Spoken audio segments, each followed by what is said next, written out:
Good afternoon, Dawn. How are you? I'm great, Jen. How are you today? I'm great. Thank you. Okay, let's get started here. For those of you who are joining us live or even watching on a recorded basis, thank you for joining us for this Tuesday talk, where we're going to be talking about marketing your business with Right at Home. I'll introduce Dawn here in just a moment, but before we get started, for our live listeners, we do encourage audience participation. So there's a Q&A button at the bottom of your screen. If you click on that, you can type a question throughout the course of the next 30 minutes. If something comes up, a question comes top of mind, don't be afraid to type in your question. There's a little box that you can check that says anonymous, so nobody will know who's asking the question if you'd like to do that. But I will make sure that the question gets asked over the course of the next 30 minutes. Dawn, no need for you to watch the Q&A box. I will watch the questions as they come in and make sure that they get answered by you. Sound like a plan? Like a plan. Okay. So my name is Jen Chaney. I'm the Vice President of Franchise Development. Dawn, why don't you introduce yourself, please, to our listeners? Sure. Hi, everyone. I'm Dawn Drazdys. I'm the Chief Marketing Officer. Okay. All right. So I cheated and I wrote down a list of 1, 2, 3, 4, 5 questions that I have for you, just in case we don't get people that are interactive and asking questions as we go. So let's just start with the very basics. Keep in mind that the audience listening today, these are people who are interested in franchising with Right at Home. And we get a lot of FAQs regarding marketing. So very generally, can you describe, because there's, I would argue, a couple different kinds, 2 kinds of marketing that our franchise owners do. So marketing to find clients, to get Right at Home services, but then an equal amount, if not more, marketing to find caregivers. So maybe just talk a little bit about, the kind of the 2 different initiatives that we have to find caregivers and clients. I know it's a very broad place to start, but give it a good college try. We can bucket it. So we do have a national brand fund that everyone contributes to. And part of that national brand fund is determining where the need exists. So we have campaigns that run traditional marketing, whether that be linear television, video. There is connected television as well. And that runs for both clients and for both caregivers out of the brand fund. Does not cost any additional monies for a franchisees to use that. We also run digital. So we know we want to be in the space when people are searching. So pay-per-click is very important to us. So we run various campaigns for clients as well as caregivers, and brand fund contributes to that as well. The beautiful part of that, because it is so targeted, a franchisee can determine, oh, you know what, I have all the caregivers I need. I want to put all my pay-per-click money toward getting clients. Or I don't need any clients right now. I need caregivers, and we can move all of that money that way. Or we can do a nice balance, 75, 25, 50, 50, whatever works per franchisee. So we can get really granular when it gets down to digital media. Okay. So you already jumped ahead. A question that I have, a few questions from now, has to do with brand fund. So we get a lot of questions regarding, okay, so I pay roughly 2% towards a brand fund, and you describe some of the things that are paid for through the brand fund. But can you give a general description of maybe some of the things outside of the brand fund that franchise owners pay for themselves as far as marketing and advertising for Right at Home? Sure, absolutely. So, the brand fund tries to cover national, a broad scope, right? And so, there are always things that are, when you first start up, you might need some signage, you might need some brochures, you might need some collateral that you're taking into a client or a referral source.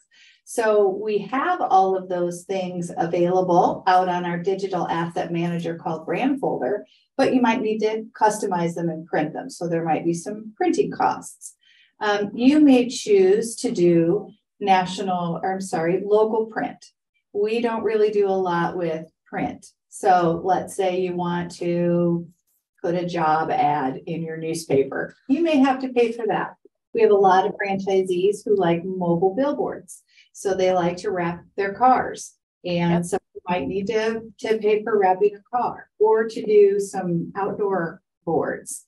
So we basically say kind of enhance. So there are things that we can't really do in your market. Another thing we can't do is hire a recruiter. So let's say you need somebody to go out and find new caregivers.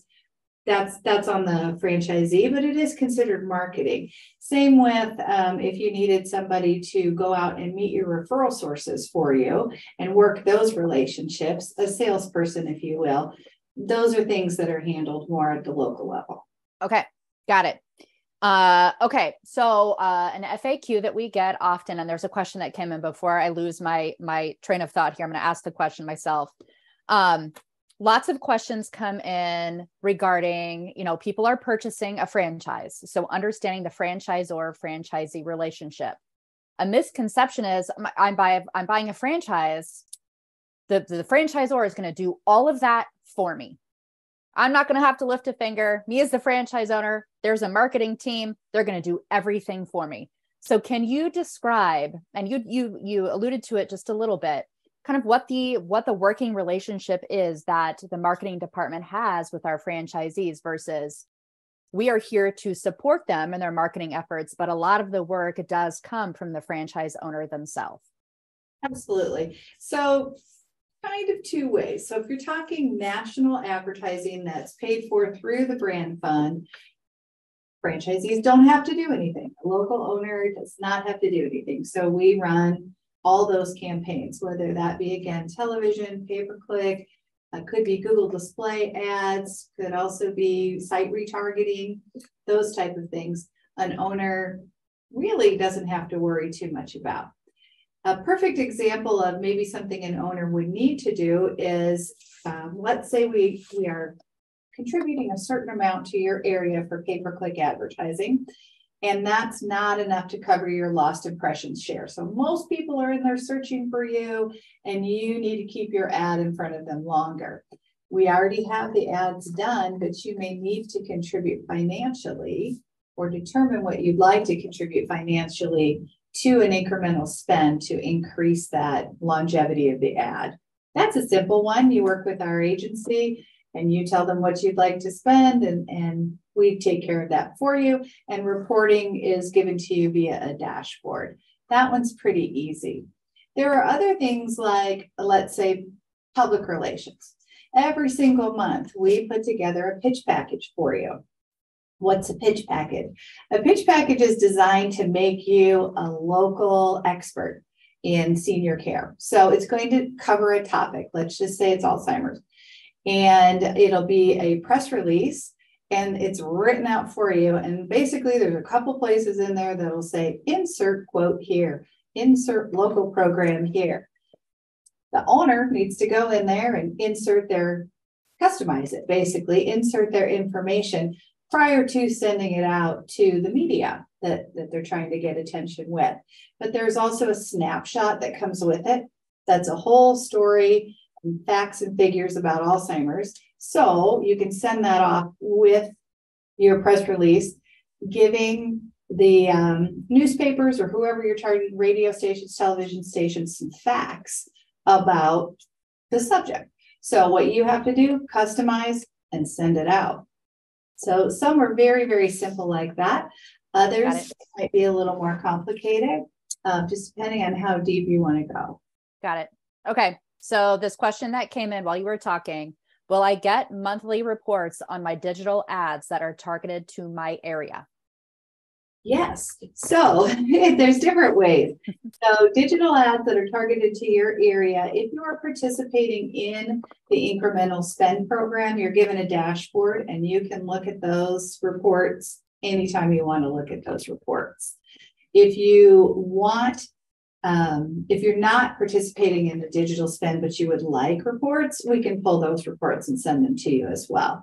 Some people are very interested, other people are not, and they just let the brand fund work for them. Okay, got it. And then I just thought of two questions, and maybe you can answer this, maybe you can't. But this is a question that a potential franchise owner asked me not too long ago. What is the number one way, if you had to choose, like maybe just what is the number one way right now that clients find right at home services? Okay, number one is word of mouth. Okay. So references, referrals, that's why we really, really hammer home. If you get a Google review, answer it. If you don't have Google reviews, get people to give you Google reviews because people care about those referrals. So that's number one. But number two is paid search or just search. So ideal is that we have our ad number one in paid search and we have our organic listing number one in paid search. That's what we really strive for. I'm sorry, not in paid, but in organic, so that the two show up on the page at the same time. Okay, got it. And then on the flip side, thank you for that. I had an inkling that was the answer. What is the number one way that caregivers find employment opportunities with Right at Home? So if I'm a caregiver, I'm like, oh, I'm looking to be a caregiver with a home care company. How would I find Right at Home? What's the number one way that caregivers find us? Job boards, job boards, job boards. So ZipRecruiter, those type of things are really important, but also search is important as well. That's why we have assistance in both areas. Okay, perfect. Thank you. I had another question that came in. I'll read it word for word. All of the franchise owners have their own websites. Who builds that and who is responsible for keeping it up to date? Another thing we work together on. So when you sign and you're ready to open your doors, I have a team of online marketing specialists that spin up your website for you. It's very generic when it's spun up, but before it goes live, they work with the owners to customize it, make it local. For example, not everybody starts out with skilled services. They might just start out with companion care, then move into personal care, and then maybe depending on the state, decide to do more skilled services. We need to understand what those services are, and then we customize the site to those services. Some people, definitely areas served is mapped out in conjunction with the owner on the site. Some people like to list pricing, others don't. But if you want to list pricing is also something that's customized. So you will work hand in hand before you open your doors with the OMS to customize that. We do keep control of the website. We don't offer back end. We don't open that up to people because it's built on a Sitecore platform, which you really have to be a Sitecore developer to understand. And also you can imagine if we just let all the owners in the world do whatever they want with the site, there might be some crazy brand things happening out there. So it's for cohesiveness of the brand, but also to make it really, really easy for everyone. Okay. Another question that came in. Does the online marketing specialist post my blog posts?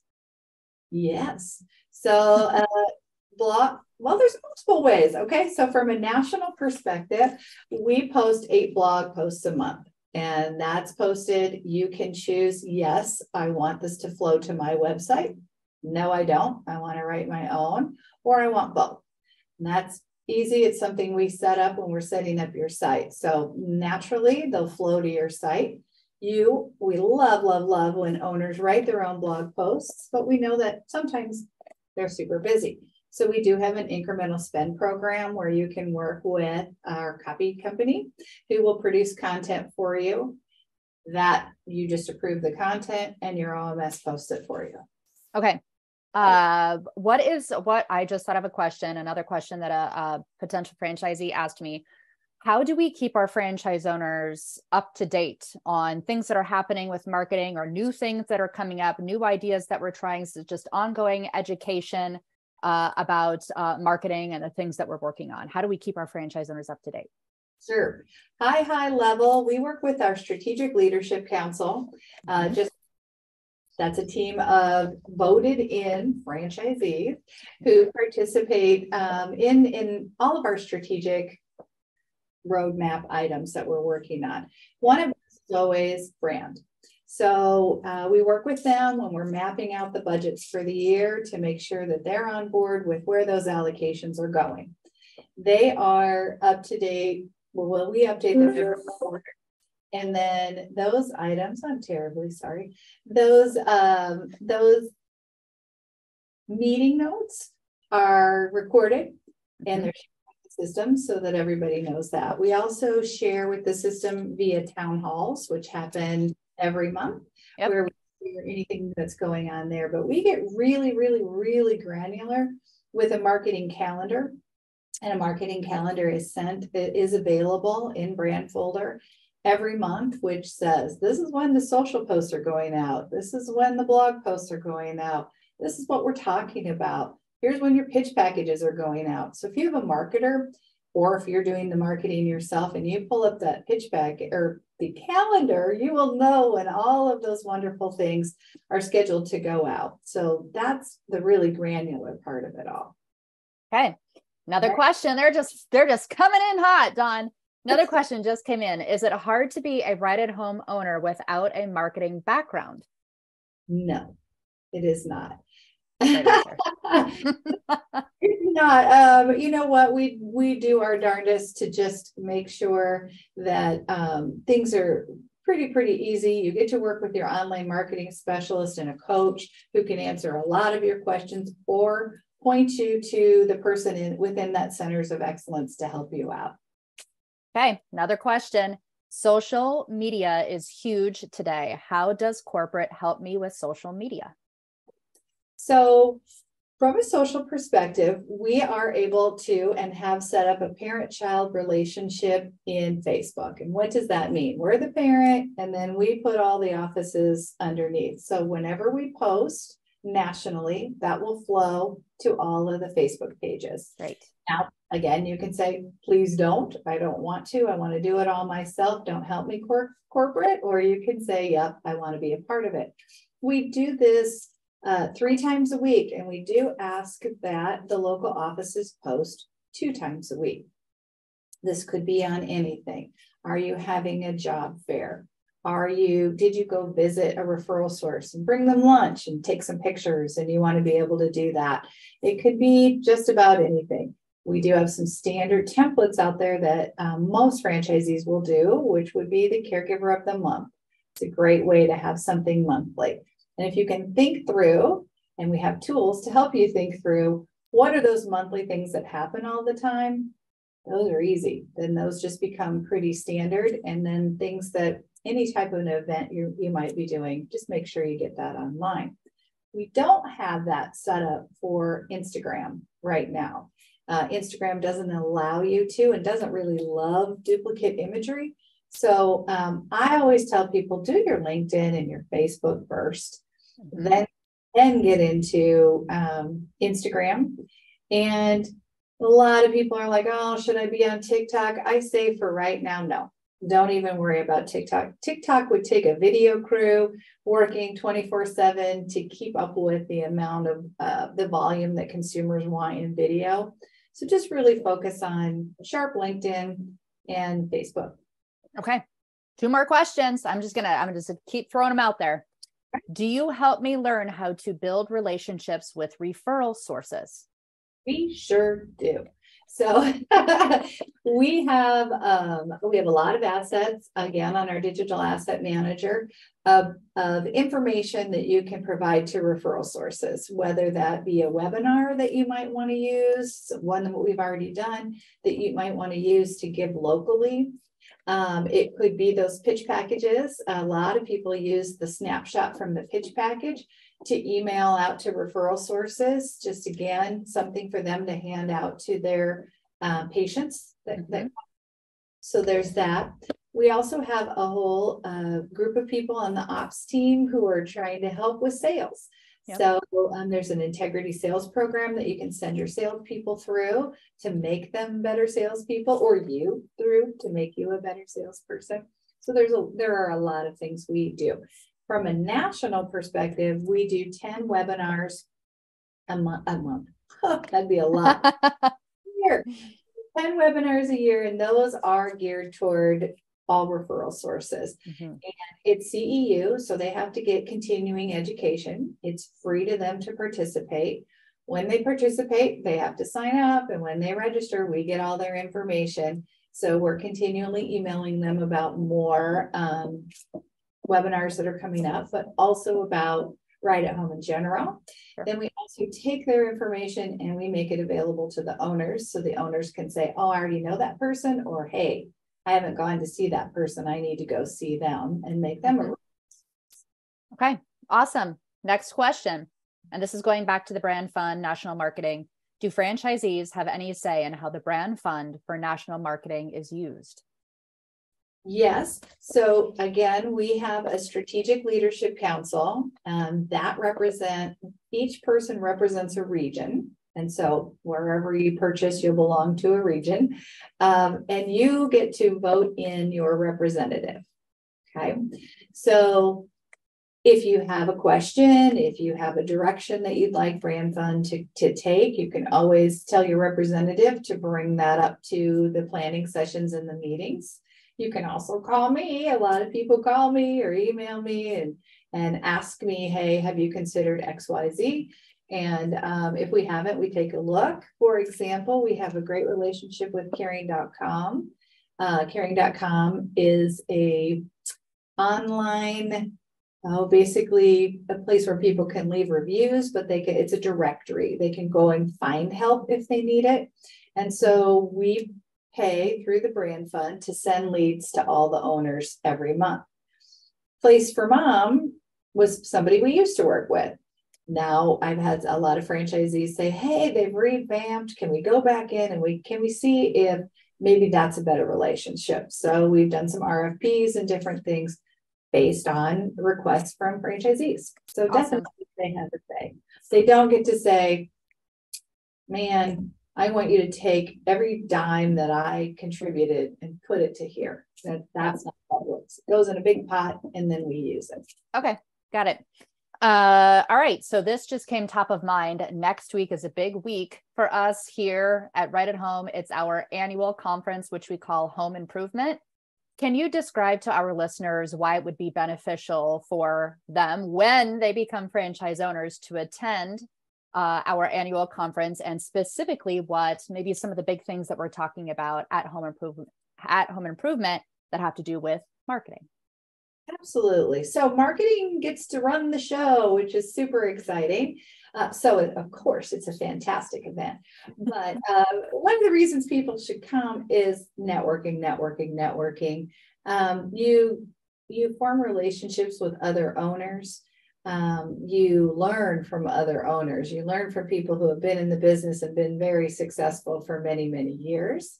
You also learn a lot from our breakout sessions. So we have some great breakout sessions on how to recruit, how to keep caregivers, how to retain them, what type of demographic the caregiver comes from, and how to speak to that demographic, what's important to that demographic. And that's just one area.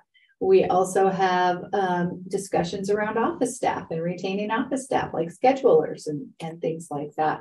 From the main stage, it's usually to do with what our strategic roadmap is and where we're headed. And we also have some fantastic speakers that come in. I can't give away who the speakers are this year, but they're usually talking about subjects like leadership, or during COVID, how to be resilient, those type of things. So that's more of a learning from outside sources, but there are a lot of learnings from the inside sources. This year, marketing is really focused on one, the caregiver experience, but two, social media. We know that a lot of owners who can't afford a marketer or don't want to put a marketer in right away are a little bit fearful about posting. So this is a super interactive experience where we're going to teach you how to post, give you things to post right there from the meeting. So take some of the fear out, and then talk a little bit about audiences and where to and how to talk to particular audiences on social media. Okay. Who attends Home Improvement? Oh my goodness. Owners attend Home Improvement, as well as their office staff, corporate staff. Our international master licensees come, so that's always fun. The group from Canada is pretty rowdy, so you might want to get that. So it's fun. And then corporate office. Okay, And then this question came in. It says, can I join this conference?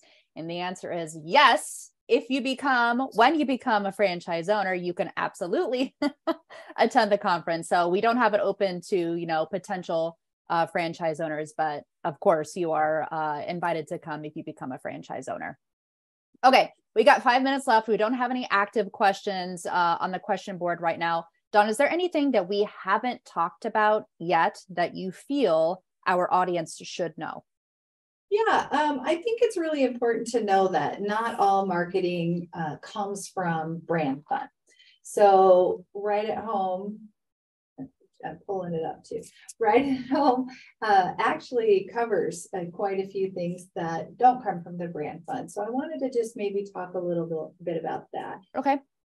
Is brand protection. So we worked really hard to create a great brand, a brand that's been known for almost 30 years.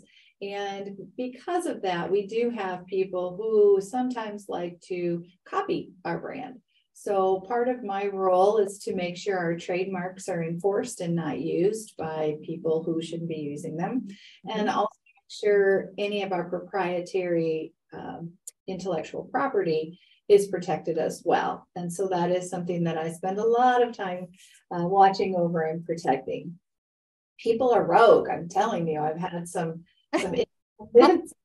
just copy and paste right from our About Us section and put it on their website with our copy. It's a little crazy, but so we spend a lot of time there. We also, we talked about the local website management. That is not covered by brand fund. That's all something that corporate marketing takes care of. Our page packages as well, but also the national trade shows and conferences that we go to.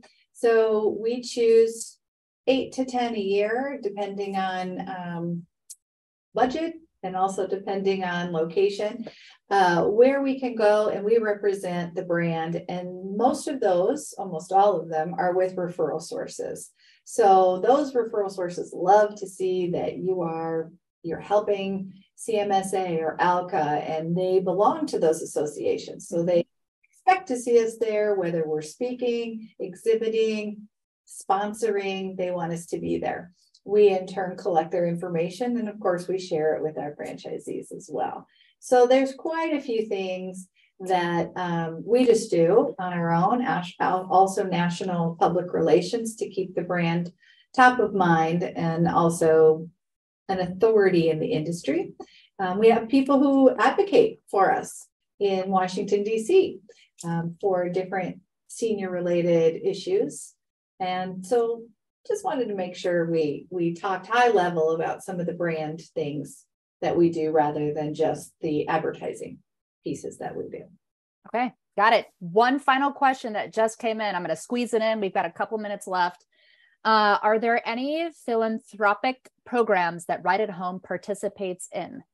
Absolutely. So we are a national sponsor for Parkinson's, and we work with the Parkinson's Foundation right now we are sponsoring some educational programs for family members and for people with Parkinson's. So as the disease progresses, they can learn more about how to handle some of those challenges that people might face. So we are doing that. In the past, we have sponsored their moving days, which were fundraisers that walks across the country. And we did that for many years. But we also sponsor something called Free Wheelchair Mission, which they've been giving the gift of mobility to people in growing countries for many, many, many years. And we have participated in vision trips. We're getting ready to go on our 5th vision trip, and this will be to Vietnam in 2024. And we'll be delivering wheelchairs to those people who do not have mobility. So that's an exciting thing. We do a lot of different things. We just went to our President's Circle in the Dominican, where we gave suitcases full of clothing and supplies and things, about 70 different suitcases for all the different children who are in an orphanage there to help them. So we try to tie in everywhere we go with our home improvement, our fundraiser there will be for free wheelchair mission. But everywhere we go, we try to do those things. Awesome. Okay. This has been awesome. I think that we covered anywhere from like 13 to 15 questions. Yay. So we made some serious progress here. So thank you so much for taking the time to do this. I know that people really love these Tuesday talks that we do. So I really appreciate you taking the time to do this. I found it very informative, and I'm hopeful that our listeners did as well. So thank you. Thanks for having me, Jen. Okay. Have a great day. Thanks, everyone.